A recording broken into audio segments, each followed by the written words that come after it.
கேழ்வரகு ரொட்டிக்கு என்னென்ன போட்டிருக்கேன், எப்படி பிசைஞ்சுக்கணும், எந்த அளவு பொடி பிசைஞ்சுக்கணும் தெரியும். ரொட்டி எடுத்துடலாம்.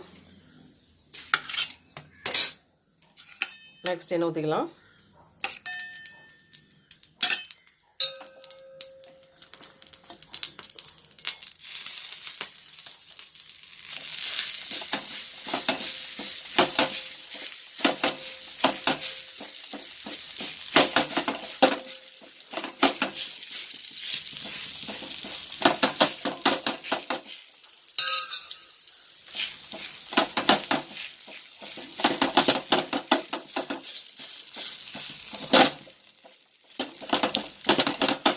இந்த ரொட்டி சுடுறது நான் சின்ன வயசுலேருந்தே செய்வேன் எங்கள் வீட்டில்.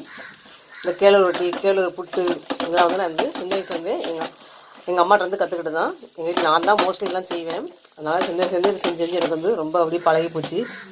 ரொம்ப